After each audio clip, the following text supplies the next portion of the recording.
नमस्कार मित्रांनो, स्वागत आहे तुमचं माय गव्हर्नमेंट ट्रॅक या युट्यूब चॅनलवरती। तर या व्हिडिओमध्ये आपण doubts regarding Pune metro form filling जे काही तुमचे क्वेरीज आहेत, जे काही तुमचे डाऊट्स आहेत, म्हणजे बऱ्याच विद्यार्थ्यांनी आजपर्यंत यूट्यूबमध्ये कमेंट बॉक्समध्ये कमेंट्स केल्या होत्या, मला व्हॉट्सअपवरती सुद्धा मेसेजेस केले होते। तर ते सर्व डाऊट्स आपण या व्हिडिओमध्ये एक साथ सर्व काही बघणार आहोत। म्हणजे तुम्हाला एका प्लॅटफॉर्मवरती सगळे एका व्हिडिओमध्ये तुम्हाला ते सर्व डाऊट्स जे काही असतील ते क्लिअर होतील। तर काय काय डाऊट्स आपण आजच्या व्हिडिओमध्ये कव्हर करणार आहोत ते तुम्हाला मी एका शॉर्टमध्ये दाखवून देतो। तर सर्वात पहिला, जे अपिअरिंग स्टुडंट्स कॅन अप्लाय, म्हणजे जे अपिअरिंग स्टुडंट्स आहेत ते अप्लाय करू शकतात का, तर करत असतील तर तिथे अपलोड काय करणार त्यांनी, बर्थ सर्टिफिकेट बद्दल पण बोलणार आहोत, issues in form filling, mobile किंवा लॅपटॉप पेमेंटचे इश्यू सुद्धा बघणार आहोत आपण। त्याच्यानंतर निगेटिव्ह मार्किंग जी आहे मराठीमध्ये तर ते सुद्धा बघणार आहोत। कंबाइंड सिलेबस असेल नसेल, कशी असेल एक्झाम ते सुद्धा बघणार आहोत। प्रीवियस इयर पेपर बद्दल सुद्धा डिस्कस करणार आहोत।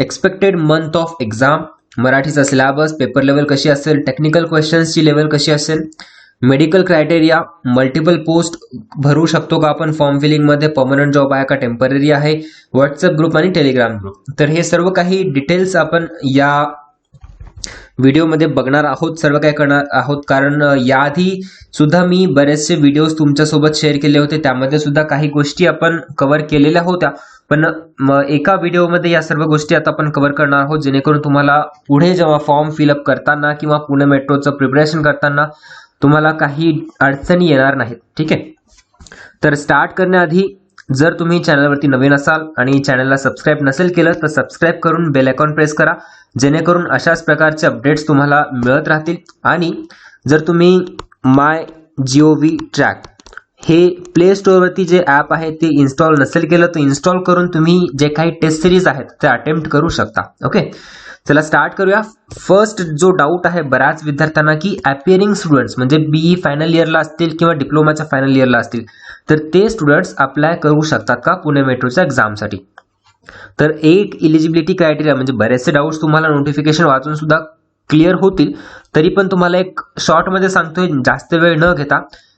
जे SC TO आणि TC आणि JEE म्हणजे ज्युनियर इंजिनियर ह्या ज्या पोस्ट आहेत त्या आहेत डिप्लोमा लेवलच्या पोस्ट, आणि जे सेक्शन इंजिनियर ज्याला आपण SE म्हणतो, सेक्शन इंजिनियर जी पोस्ट आहे ती आहे BTech म्हणजे BE लेवलची पोस्ट आहे, जिथे 4 वर्षाची इंजिनिअरिंग डिग्री तुम्हाला कंपल्सरी करावी लागते। तर हे जे डिप्लोमाच्या पोस्ट आहेत SC TO TC आणि JEE, जर तुम्ही डिप्लोमाच्या फायनल इयरला असाल तर अप्लाय करू शकता।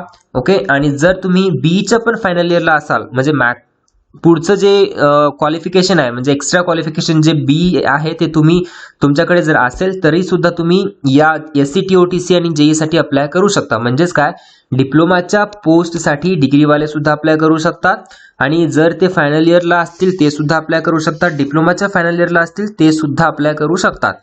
आणि SC या पोस्टसाठी अप्लाय करत असाल तुम्ही, आणि जर तुम्ही डिप्लोमाच्या फायनल इयरला असाल तर ऑब्व्हियसली तुम्ही अप्लाय नाही करू शकत, कारण सेक्शन इंजिनियरला डिग्री कंपल्सरी आहे। पण जर तुम्ही डिग्रीच्या फायनल इयरला असाल तर तुम्ही सेक्शन इंजिनियर या पोस्टसाठी अप्लाय करू शकता। आता मी सांगितलं अप्लाय करू शकता, ओके, पण तिथे जेव्हा ऍप्लिकेशन फॉर्म फिलअप करताना तुम्हाला एक फील्ड विचारेल की तुमचं डिग्रीचं किंवा डिप्लोमाचं सर्टिफिकेट, तर त्यावेळेस तुम्ही काय करणार। आता तुम्ही ऑब्व्हियसली लास्ट सेमिस्टरला आहात किंवा 7th सेमिस्टरला आहात डिग्रीच्या, तर तुमच्याकडे रिझल्ट किंवा फायनल सर्टिफिकेट नसेलच ऑब्व्हियसली, तर तिथे तुम्ही काय अपलोड करणार, जिथे तुम्हाला सर्टिफिकेट अपलोड करायचं आहे। तर जर तुम्ही अपिअरिंग असाल तर तुम्ही लास्ट सेमिस्टरचं मार्कशीट अपलोड करू शकता। एनिवे हे कन्फर्म नाही, म्हणजे हे पुणे मेट्रोने ऑफिशियली सांगितलेलं नाहीये, एक अनऑफिशियल आहे। तर जेव्हा तुम्ही पुणे मेट्रोला विचाराल कॉल करून किंवा ईमेल करून, तेव्हा त्यांच्याकडनं असा काहीच रिस्पॉन्स येत नाहीये आणि आलेला सुद्धा नाहीये। तर आणि ऍप्लिकेशन फॉर्म भरताना जिथे एक फील्ड आहे की तुम्ही पासआउट आहात, पासआउट इयर कुठलं आहे तुमचं, तर तिथे एक फील्ड आहे अपिअरिंग म्हणून। ठीक आहे, तर मग अपिअरिंगच्या फील्डवरती सिलेक्ट करून तुम्ही तुमचं लास्ट सेमिस्टरचं मार्कशीट जे काही असेल तुमच्याकडे तर ते तुम्ही तिथे अपलोड करू शकता। मला वाटतं आता हा डाऊट तुमचा क्लिअर झालेला असावा की अपिअरिंग स्टुडंट्स अप्लाय करू शकतात का, हो, आणि तिथे काय अपलोड करणार डॉक्युमेंट। ठीक आहे, लास्ट इयरचं जे लास्ट सेमिस्टरचं जे काही तुमचं मार्कशीट असेल ते। चला नेक्स्ट डाऊट बघूया। काय मोस्ट क्वेरीमध्ये एक बर्थ सर्टिफिकेट बद्दल बऱ्याच विद्यार्थ्यांनी कमेंट्स केल्या होत्या की सर बर्थ सर्टिफिकेट म्हणजे काय, बर्थ सर्टिफिकेट माझ्याकडे नाहीये, तिथे मी काय अपलोड करू. तर मला वाटतं हे बेटर आहे पुणे मेट्रोने बर्थ सर्टिफिकेट लिहिण्यापेक्षा एज सर्टिफिकेट किंवा डेट ऑफ बर्थ सर्टिफिकेट असं लिहायला पाहिजे होतं. बर्थ सर्टिफिकेट म्हणजे तुमचा जन्म कुठे झाला, कुठल्या गावामध्ये झाला, कुठल्या हॉस्पिटलमध्ये झाला, त्याबद्दल काहीच विचारत नाहीये ते. त्यांना बर्थ सर्टिफिकेट म्हणजे असं एक सर्टिफिकेट ज्याच्यामध्ये तुमचं date of birth clearly mention असेल. ठीक आहे, असं सर्टिफिकेट त्यांना पाहिजे. तर तुमच्याकडे बर्थ सर्टिफिकेट म्हणून बरेचसे डॉक्युमेंट्स असतील, जसे की जे 10वी SSCचं जे सर्टिफिकेट असतं, ज्याला आपण सनद म्हणतो. ठीक आहे, SSCचं सर्टिफिकेट असतं, त्याच्यावरती शेवटी तुम्ही बघू शकता डेट ऑफ बर्थ तुमची मेन्शन केलेली असते. किंवा 10वीची LC लिव्हिंग सर्टिफिकेट, जे शाळा सोडल्याचा दाखला जो असतो तुमचा, तर त्याच्यावरती सुद्धा बर्थ सर्टिफिकेट असतं. इव्हन आता सध्या आधार कार्डवरती सुद्धा जर अपडेट केलं असेल तुम्ही, तर आधार कार्डवरती सुद्धा डेट ऑफ बर्थ मेन्शन आहे. तर असं कुठलंही सर्टिफिकेट चालेल जिथे तुमची date of birth clearly mention असेल. कळालं? बर्थ सर्टिफिकेट म्हणजे गरज नाही की तुम्हाला तुमच्या त्या गावाकडे जाऊन तहसीलदार किंवा कुठे पण जाऊन तिथे बर्थ सर्टिफिकेट काढणं गरजेचं आहे. ओके, कळाला हा डाऊट? बर्थ सर्टिफिकेट म्हणजे कुठलं सर्टिफिकेट ज्याच्यामध्ये तुमचं date of birth clearly mention असेल. SSC सर्टिफिकेट असो, 10वीची LC, 12वीची LC, म्हणजे कुठलंही LC असो, लिव्हिंग सर्टिफिकेट किंवा आधार कार्ड सुद्धा असो, तरी सुद्धा अपलोड करू शकता. पुढचा doubt, issues in form filling. आता वेगवेगळ्या प्रकारचे काही लोकांना एरर येत आहेत. म्हणजे जर स्टार्टिंगला अप्लाय केलं, रजिस्ट्रेशन केलं, अर्धा फॉर्म भरला, त्याच्यानंतर परत जेव्हा लॉग इन केलं तर तिथे काही जणांना असा एरर येतोय की तुम्ही ऑलरेडी या पोस्टसाठी अप्लाय केलेलं आहे. तर आणि बरेच काही ऑफलाईन मोडमध्ये अप्लाय केलं वगैरे म्हणजे बऱ्याच टाईपचे एरर येत आहेत. तर मला वाटतं एक सिंपल सी गोष्ट मी तुम्हाला सांगतोय, फॉर्म फिलअप करताना एवढी काळजी घ्या की तुम्ही फॉर्म लॅपटॉपमध्ये भराल. ठीक आहे, लॅपटॉपमध्ये तुम्हाला फॉर्म भरायचा आहे. लॅपटॉप तुमच्याकडे नसेल तर तुम्ही जे नेट कॅफे असतात, इंटरनेट कॅफे, तिथे जाऊन फॉर्म भरा.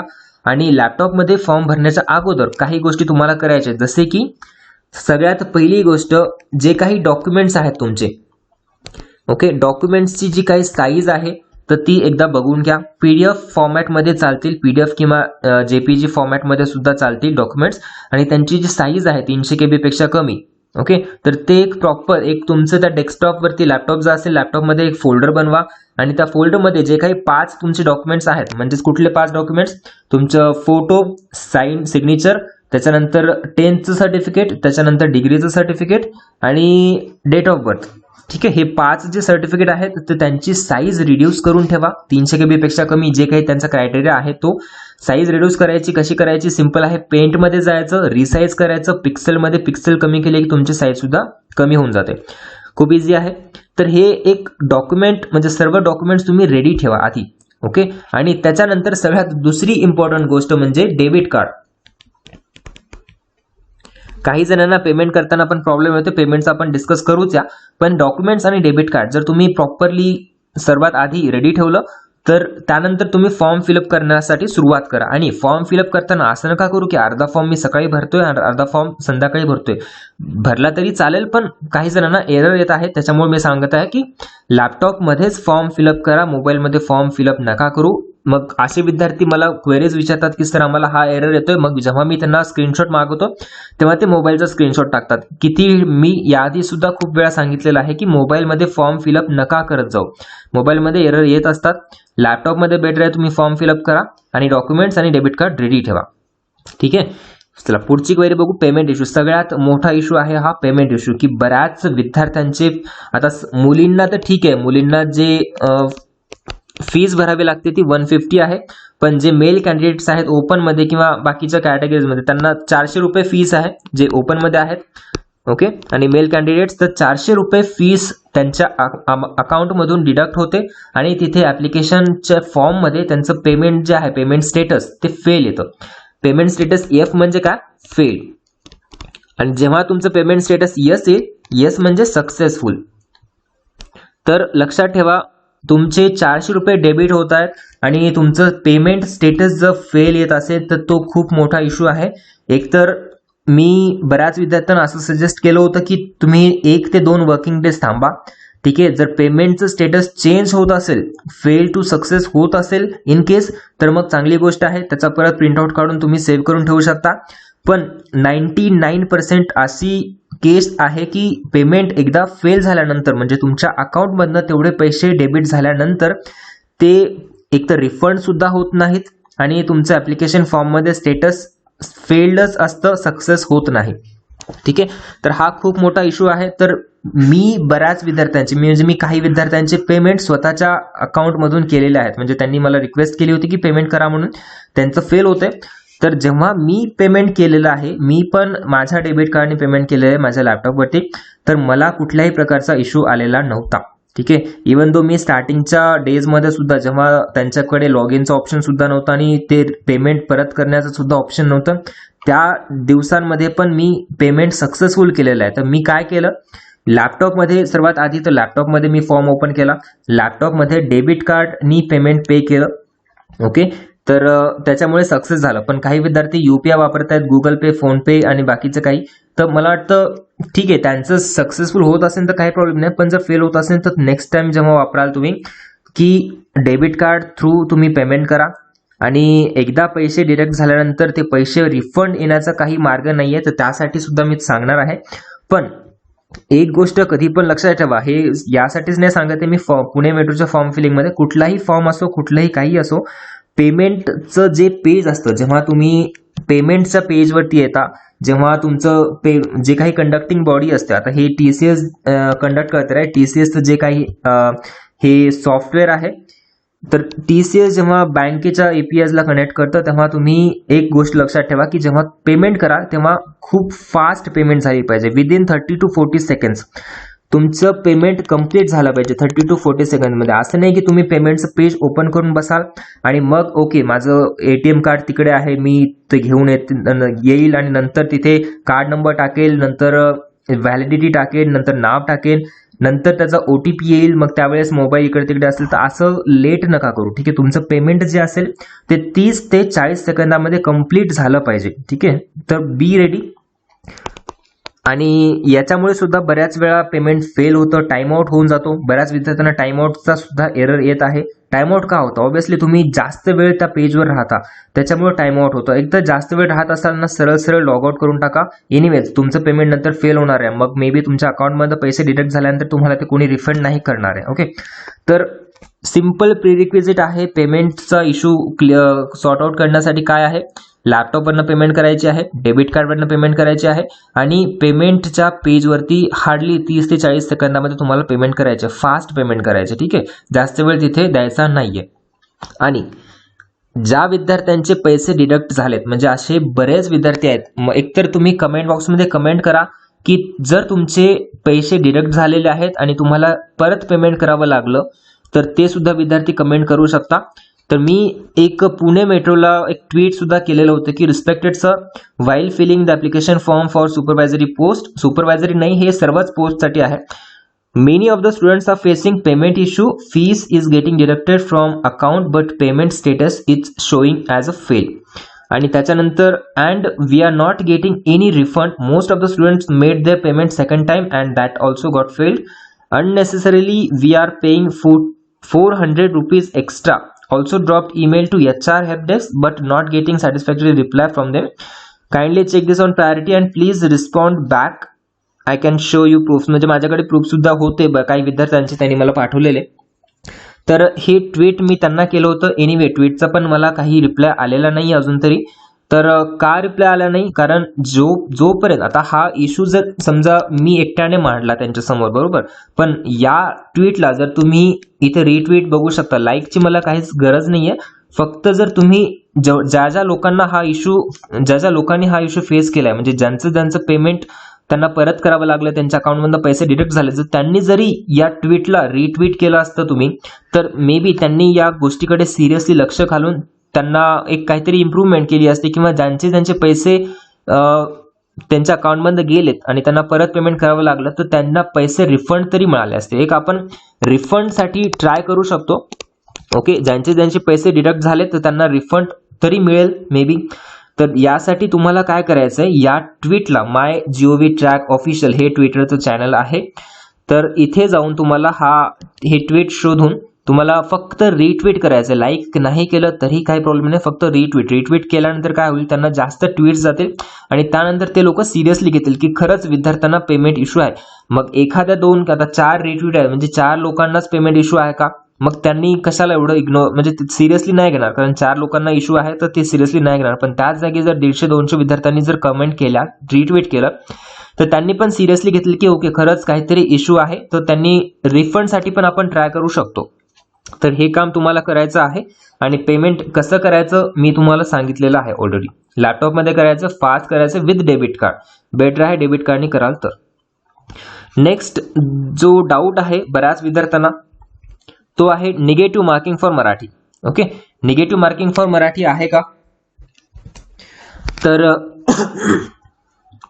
बऱ्याच जणांनी विचारलं होतं की मराठीसाठी निगेटिव्ह मार्किंग आहे का. तुम्हाला माहिती आहे मराठीचे किती प्रश्न विचारतील. इथे त्यांनी नोटिफिकेशन जर तुम्ही वाचाल तर बघू शकता, ऑनलाईन टेस्ट किंवा सीबीटी सर्व पोस्टसाठी एक सीबीटी कंडक्ट होणार आहे. तर त्या सीबीटी मध्ये 3 पार्ट असतील, पार्ट 1, पार्ट 2 आणि पार्ट 3, आणि एका सिटिंग मध्ये पेपर होणार आहे. म्हणजे तुम्ही जायचं एक्झाम हॉलमध्ये 2 तास बसायचं आणि एका सिटिंग मध्ये तुमचा पेपर कम्प्लीट होईल. म्हणजे तिन्ही पार्ट 1, पार्ट 2 आणि पार्ट 3 एकदाच द्यायचे. असं नाही की पार्ट 1 एका दिवशी होणार, पार्ट 2 दुसऱ्या दिवशी होणार. ओके, तर 2 तासांचा तुमचा पेपर असेल. मराठीबद्दल बोलतोय स्पेसिफिकली आपण. मराठीचे 15 क्वेश्चन्स असतील. 15 क्वेश्चन्स पैकी तुम्हाला 40% मार्क्स कंपल्सरी घ्यायचे आहेत. जर तुम्ही 40% मार्क्स घेतले तर तुमचं पार्ट 2 आणि पार्ट 3 हे मार्क्स इव्हॅल्युएट केले जातील, म्हणजे हे चेक केलं जाईल पेपर, असं समजू शकता तुम्ही. ठीक आहे, आणि या मराठीच्या सेक्शनमध्ये त्यांनी कुठल्याही प्रकारचं असं सेंटेन्स नाही दिले की मराठीमध्ये निगेटिव्ह मार्किंग आहे. ओके, तर तुम्ही बघू शकता मराठीमध्ये मला जेवढं वाटतं तेवढं 99% मराठी या पार्ट 1 साठी जेवढे काही 15 क्वेश्चन्स आहेत त्याच्यासाठी निगेटिव्ह मार्किंग अवेलेबल नाहीये. No negative marking for Marathi section. Okay, आणि का, कारण त्यांनी नोटिफिकेशन मध्ये दिलेलं नाहीये. एनिवे, जर तुम्हाला अजून कन्फर्म करायचं असेल, ज्या दिवशी तुमची एक्झाम असेल तर त्या दिवशी जेव्हा तुमच्या डेस्कटॉपवरती ते इन्स्ट्रक्शन्स वगैरे जे पेज येतं, ठीक आहे, इन्स्ट्रक्शनचं जे पेज येतं, तर त्यावरती सुद्धा तुम्ही प्रॉपरली डिटेलमध्ये वाचू शकता की पार्ट 1 म्हणजे मराठी सेक्शनला निगेटिव्ह मार्किंग आहे का, पार्ट 2 ला निगेटिव्ह मार्किंग तर आहे आणि पार्ट 3 ला सुद्धा आहे. तर माहिती आहे कन्फर्म, पण पार्ट 1 ला आहे का नाही हे तुम्ही वाचू शकता. पण 99% मराठीसाठी निगेटिव्ह मार्किंग नसेल. ओके, तर याबद्दलचं डाऊट तुम्हाला आय होप क्लिअर झालेला असेल. आणि एनिवे, तुम्हाला जेव्हा तुमचा पेपर असेल त्यावेळेस इन्स्ट्रक्शन मध्ये तुम्हाला वाचायचंच आहे की निगेटिव्ह मार्किंग आहे का नाही. नेक्स्ट डाऊट असा की ओके, हे जे पार्ट 2 आहे तुम्ही बघू शकता, पार्ट 2 मध्ये क्वेश्चन्स असतील किती, 35 क्वेश्चन्स असतील. 35 मध्ये काय काय विचारलं जाईल, त्याच्यामध्ये तुमचं ऍप्टिट्यूड, त्याच्यानंतर लॉजिकल रिझनिंग, जीके जीएस, आणि याच्यामध्ये करंट अफेअर सुद्धा विचारलं जाईल. ठीक आहे, तर हे 35 जे क्वेश्चन्स असतील त्यांची लँग्वेज असेल पेपरची इंग्लिश मीडियम. इंग्लिश मीडियम कुणासाठी, SC, TOTC आणि ज्युनियर इंजिनियरसाठी. टेक्निशियन्सच्या जेवढ्या काही पोस्ट आहेत त्यांच्यासाठी इंग्लिश किंवा हिंदी एक बायलँग्वेज पेपर असेल, हा वाला. ठीक आहे, पार्ट 2 मी फक्त पार्ट 2 बद्दल बोलतोय, ना की पार्ट 3 जे काही टेक्निकल आहे. पार्ट 2 मध्ये SC, TOTC साठी फक्त इंग्लिश असेल आणि JEE साठी इंग्लिश असेल मीडियम, आणि टेक्निशियन या पोस्ट साठी इंग्लिश आणि हिंदी बायलँग्वेज पेपर असेल. 35 क्वेश्चन्स असतील आणि त्यांनी जसे की इथे क्लिअरली मेन्शन केले, पार्ट 2 साठी there shall be negative marking for every wrong or incorrect answer, आणि किती असेल, 1/3 निगेटिव्ह मार्किंग असेल. ओके, तर मला वाटतं हेच रिझन आहे. जर त्यांना पार्ट 1 मध्ये जरी मराठीमध्ये निगेटिव्ह मार्किंग ठेवायची असती तर त्यांनी अशा टाईपचं म्हणजे क्लिअरली त्यांनी मेन्शन केलं असतं की इथे निगेटिव्ह मार्किंग आहे म्हणून. पण मराठीसाठी मला नाही वाटत की निगेटिव्ह मार्किंग आहे. ओके, मराठीसाठी नो निगेटिव्ह मार्किंग. सेक्शन 2 म्हणजे पार्ट 2 जो आहे त्याच्यामध्ये 1/3 निगेटिव्ह मार्किंग आहे. आणि जो पार्ट 3 आहे बघू शकता, या पार्टमध्ये 100 क्वेश्चन्स विचारले जातील टेक्निकलचे, डिसिप्लिन, डोमेन आणि ट्रेड. आता जर तुम्ही मेकॅनिकल ब्रांचचे असाल तर जर SC TOTC साठी अप्लाय करत असाल तर तुम्हाला फक्त मेकॅनिकलचा पेपर दिला जाईल. इलेक्ट्रिकलचा असाल तर इलेक्ट्रिकलचाच पेपर येईल, इलेक्ट्रॉनिक्सचा असाल तर इलेक्ट्रॉनिक्सचाच पेपर येईल. टेक्निशियनचे असाल तर जी काय तुमची फील्ड रिस्पेक्टिव्ह ट्रेड असेल तर त्या ट्रेडमध्ये तुम्हाला पेपर दिला जाईल. आणि इथे सुद्धा त्यांनी क्लिअरली मेन्शन केले की there shall be negative marking for every wrong or incorrect answer आणि 1/3 निगेटिव्ह मार्किंग असेल. तर यावरनं क्लिअरली हे लक्षात येतं की मराठीसाठी निगेटिव्ह मार्किंग नाहीये आणि बाकीच्या 2 पार्टसाठी निगेटिव्ह मार्किंग आहे. ओके, पुढचा डाऊट जो आहे तो कंबाईन्ड सिलेबस ऑर नॉट, हेच मी आता जसं सांगितलं तुम्हाला टेक्निकलमध्ये. एनिवे मराठीचा जो सेक्शन आहे, मराठी म्हणजे पार्ट 1 जो आहे आणि जो नॉन टेक म्हणू शकतो आपण, ठीक आहे, नॉन टेक जो आहे पार्ट 2, तर हे 2 जे पार्ट आहेत ते सर्व पोस्टसाठी कॉमन असतील. म्हणजे पेपर सेम आहे का नाही हे मी नाही सांगू शकत, पण सिलेबस अभ्यास तुम्हाला जो करायचा आहे तो सेमच करायचा आहे. फक्त डिफरन्स कुठे होतो पार्ट 3 मध्ये म्हणजे टेक्निकल.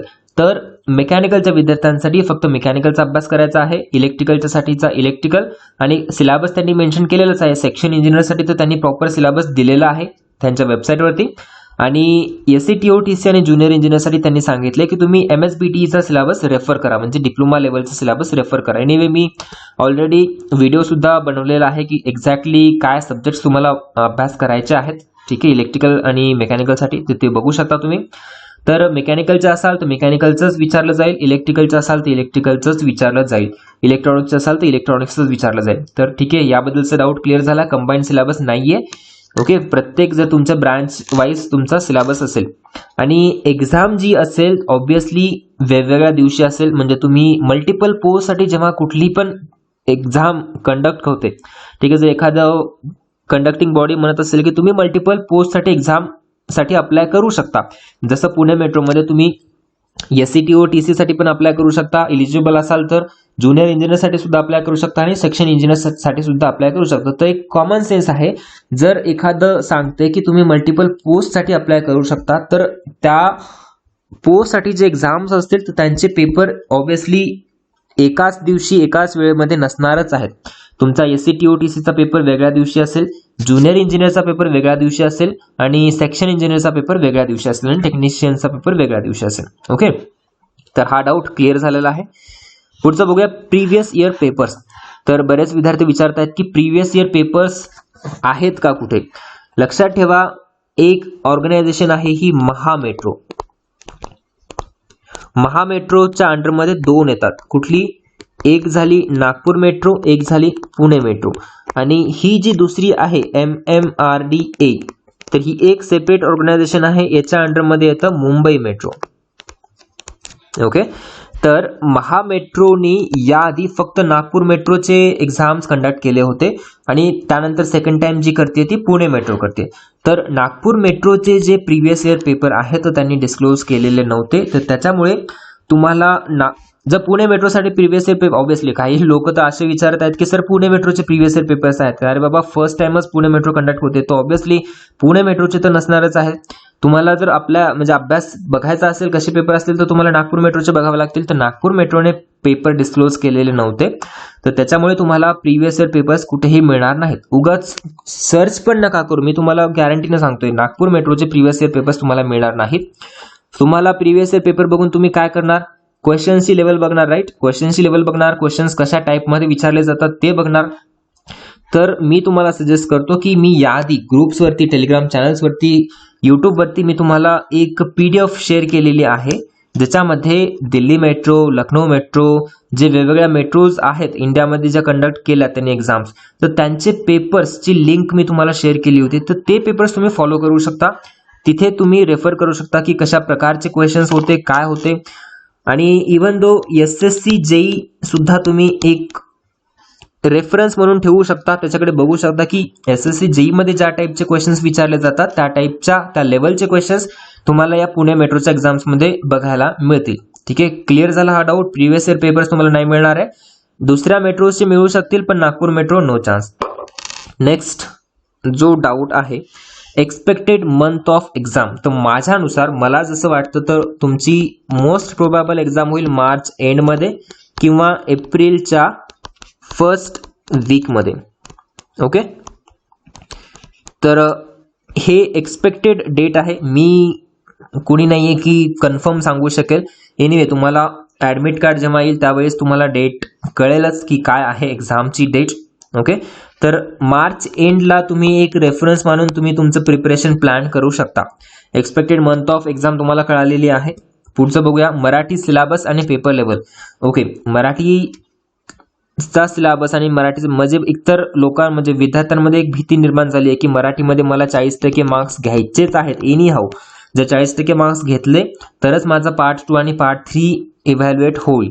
ठीक आहे, हे तुमचं बरोबर आहे की तुम्हाला 40% मार्क्स कंपल्सरी घेणं आवश्यक आहे. पण मला वाटतं मराठीचा जो सिलेबस किंवा मराठीचा जो पेपर लेवल आहे तो एवढा पण हार्ड लेवलचा येत नाही की जेणेकरून तुम्हाला खूपच जास्त डीपमध्ये अभ्यास करावा लागेल. खूप जास्त म्हणजे MPSC राज्यसेवा ज्या पूर्व परीक्षा असतात त्या टाईपमध्ये तुम्हाला अभ्यास करावा लागेल असं बिलकुल नाही आहे. मराठीचा पेपर इझी असतो. लक्षात घ्या, मी परत एकदा सांगतो, मराठीचा पेपर हा बराच इझी असतो. म्हणजे जे अदर स्टेटचे जरी कॅन्डिडेट असतील ते सुद्धा पास आरामात होऊ शकतात.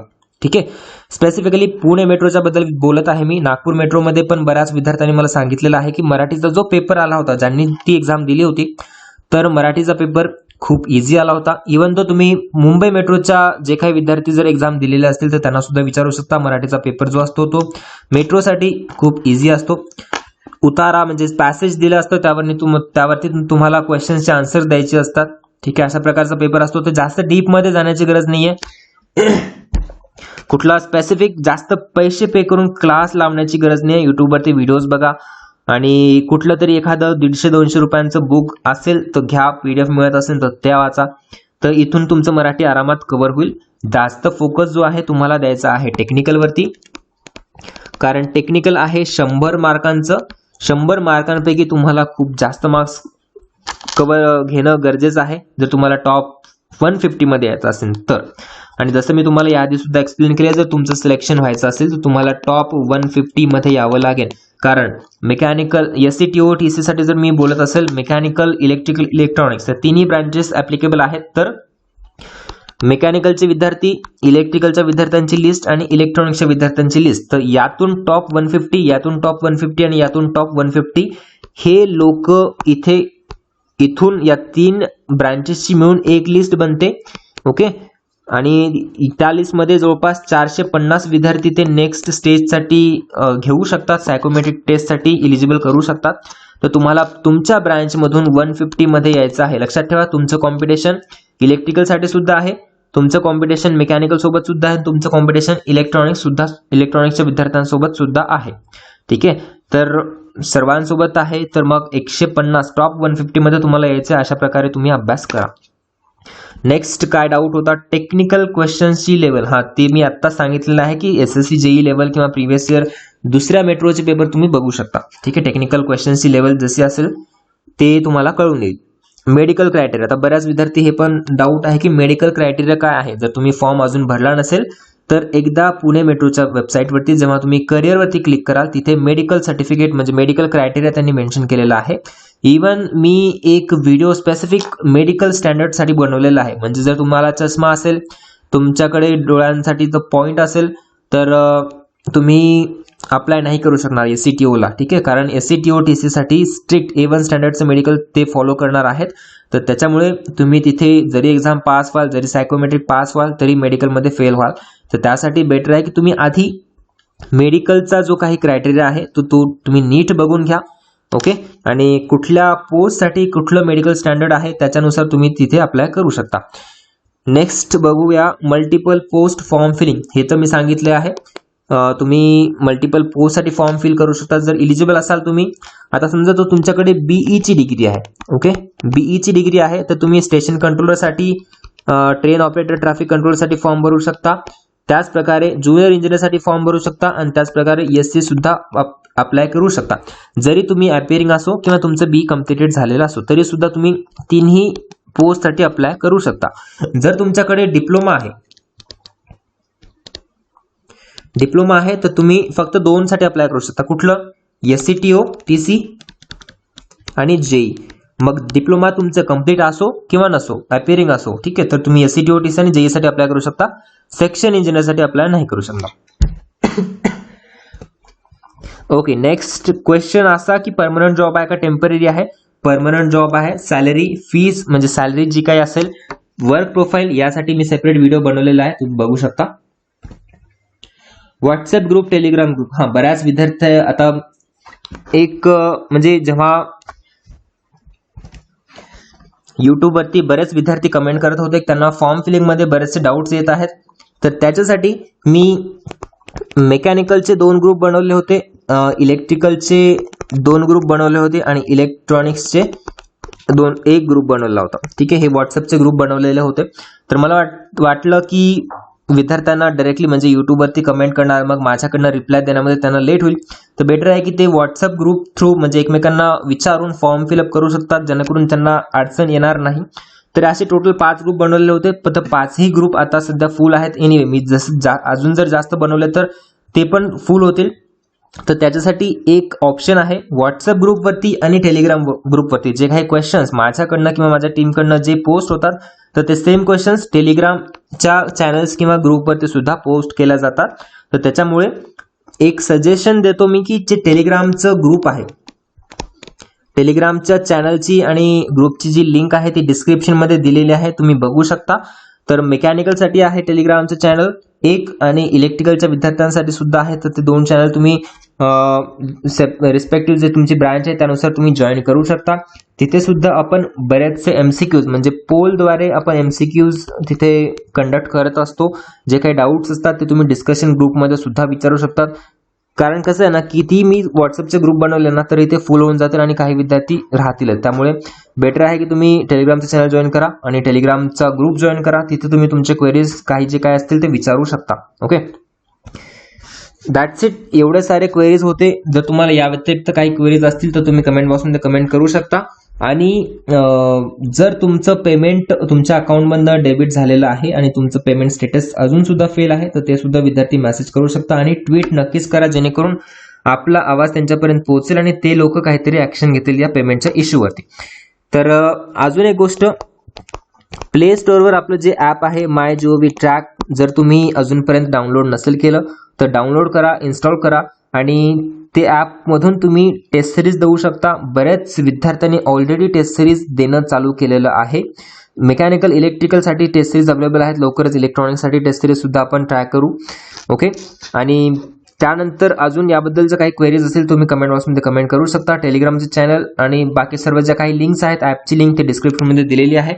आणि अजूनपर्यंत जर सबस्क्राईब नसेल केलं तर सबस्क्राईब करा, बेल आयकॉन प्रेस करा, जेणेकरून अशाच प्रकारचे अपडेट्स तुम्हाला मिळत राहील. Thank you so much for watching this video. Thank you.